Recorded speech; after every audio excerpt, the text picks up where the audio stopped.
la la la la, Lady Dawson, she refuses to be categorized. Fuck you. Today, my queens, I want to talk to you about the fact that I don't read the news anymore, and I haven't for a couple of years, and what that's been like for me, and also, like the possible challenges and issues with that, but the effect on my mental health and all that kind of stuff. So,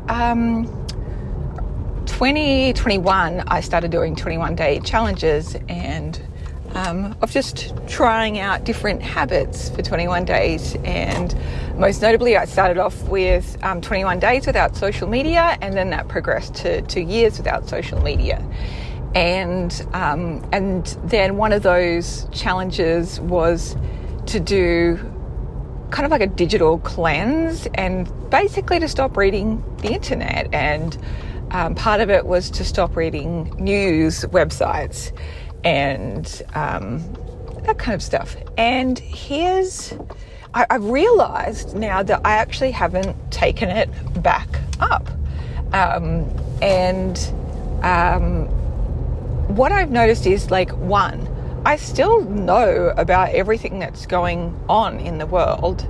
I know about, different conflicts that are happening in the world. I know about cultural conversations that are happening.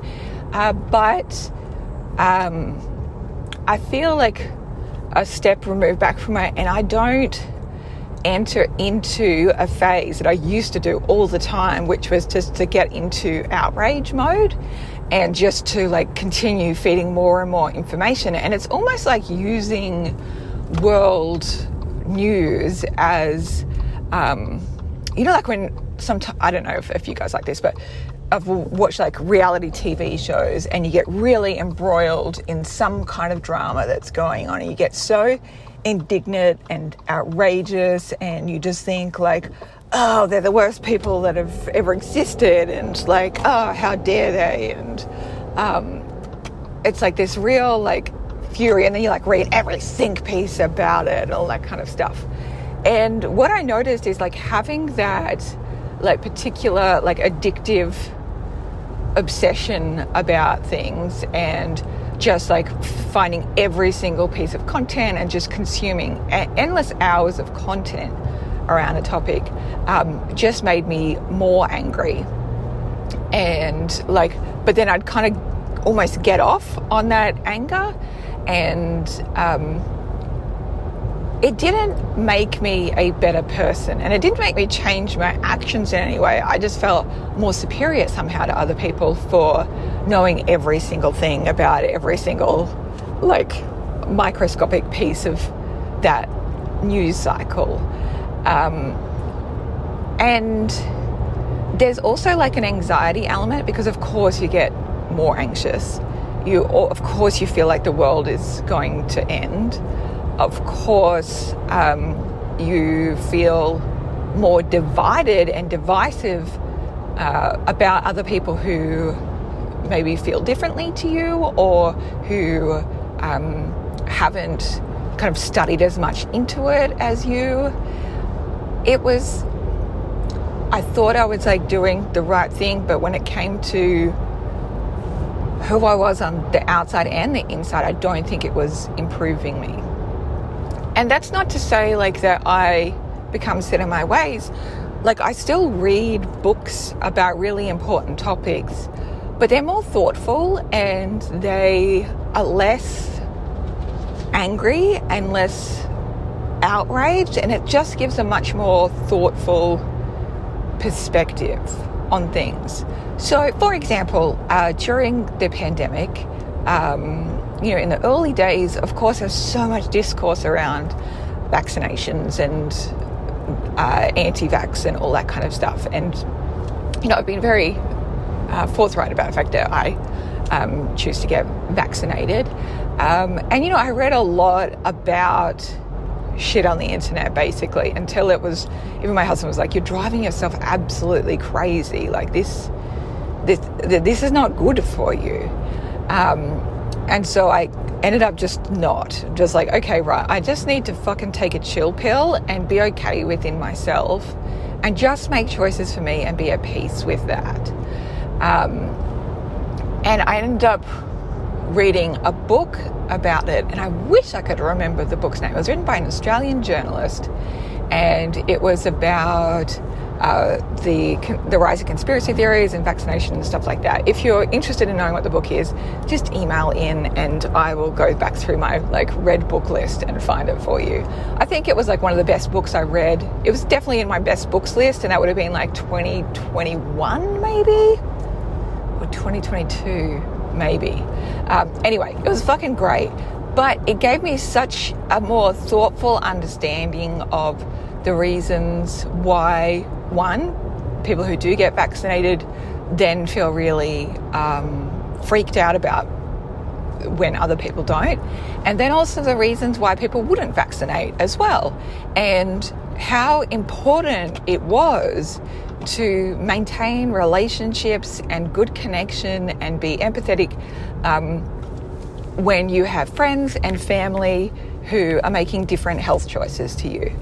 And that whole thing was such a better, more sane read than anything I could have read on the fucking internet of just someone's 2 seconds of outrage and 2 seconds of anger.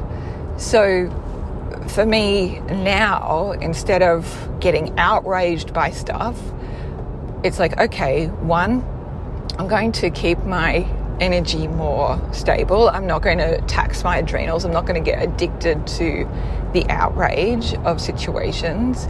I'm going to read thoughtful books to educate me in a more comprehensive and thoughtful way. And I'm going to protect my sanity, knowing that being addicted to something 24/7 doesn't actually make me a better person, doesn't change my actions. When it comes down to it, the only thing I can do is, one, educate myself around important issues like social justice and anti-racism and stuff like that. And the best way I've done that is, the best way I learn personally is through books and through courses. If you go to leoniedawson.com/racism, I've been collecting a book list and a course list there since 2018, I think. That's been really useful for me. And then and that helps. Also, when I think about what I can do more positively in the world is, of course, looking at where I can improve my actions both personally and in my business. And then also, will it change where I do my philanthropic work as well? Currently, I'm still very devoted to buying land for wildlife, and because I think that's a really important part of the climate crisis, is to have these pockets of protected land that is rewilded basically, and they become just a really important part of the process. So that's where the vast majority of my philanthropic work goes to currently. We've donated over $170,000 now to different philanthropic organisations, and going forward, I think I'll still continue with that conservation work. I think that's kind of really important. And interestingly enough, it's a book that led me to make that decision. Instead of doing kind of piecemeal philanthropic work on a whole bunch of different kinds of charities, I read Rewilding by Isabella Tree, and it's one of the most beautiful books I've ever read in my life, and gave me it really reawakened this deep love of the natural world and how much it can heal us and itself when given the chance to rewild. So fucking books, hey, they're so great. They're so great.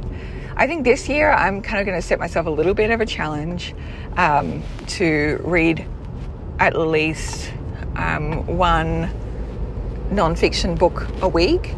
I usually read 100 to 400 books a year, depending on how my eyes are behaving.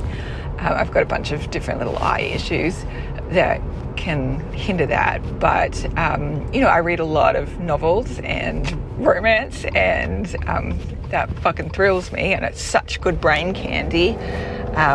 But yeah, I just want to make sure that I'm really filling myself up with really thoughtful reads on a whole bunch of different subjects as well.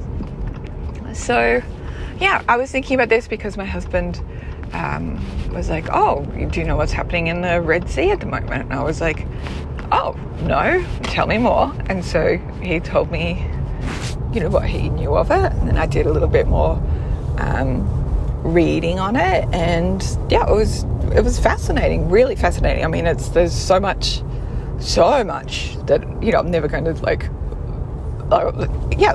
what can I even say about this deeply complex situation, because I'm not an expert in it, so I'm not really going to talk about it. I'm just going to keep educating myself.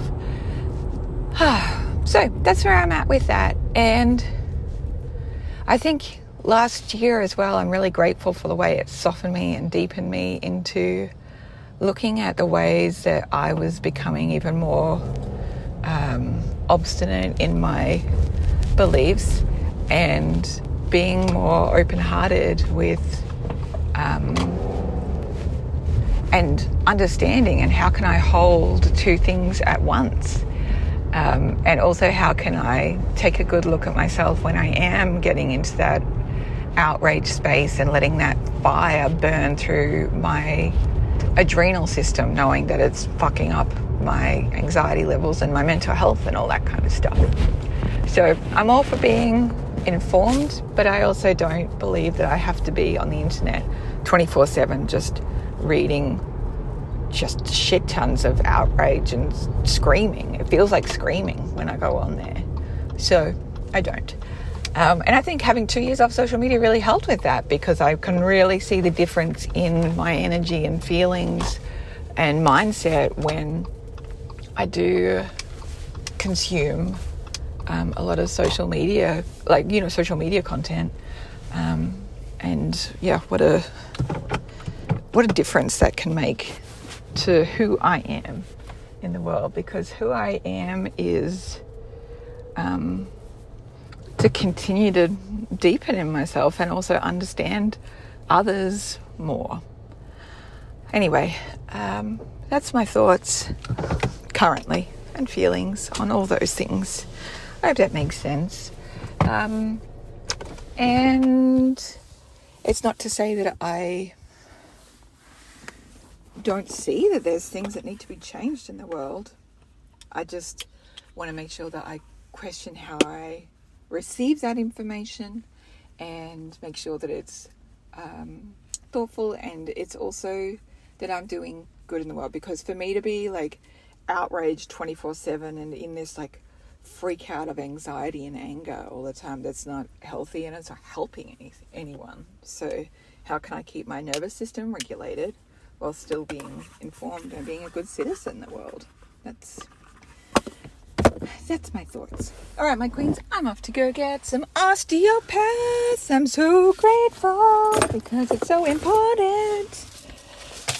Okay, I love you. You got this. Okay, bye.